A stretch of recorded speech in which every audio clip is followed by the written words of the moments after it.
हे खरोखरच पचवून घ्यायला कठीण जात आहे. फुले शाहू आंबेडकर मंच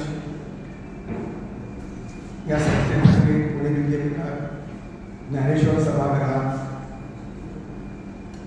बाबासाहेब आंबेडकरांनी सावित्रीबाईंच्या प्रतिमेच्या साक्षीने संपन्न होणाऱ्या कार्यक्रमामध्ये ज्यांनी सुंदर भाषण आणि विशेषतः आंबेडकर चळवळीची समीक्षा अत्यंत नाजूक विषयावर अत्यंत समतोल अशी मांडणी ज्यांनी केली ते माझे मित्र डॉक्टर सुनील कुमार नवते,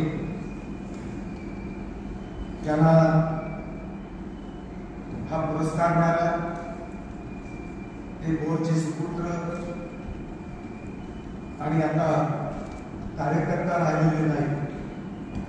त्यांनी अभ्यासाचे सूत्र मांडले. आंबेडकरांचा भारत आणि गांधींचा भारत वेगवेगळा असू शकत नाही. एकमेकांचं महत्त्व लक्षात घेतल्याशिवाय बेरजेमध्येच आपल्याला दोन्ही महापुरुषांना सर्वच महापुरुषांना घ्यावं लागेल. या सूत्राची मांडणी करणारे डॉक्टर सुरेश गोरेगावकर या कार्यक्रमाला उपस्थित मराठी विभागाचे प्रमुख महाराष्ट्रातील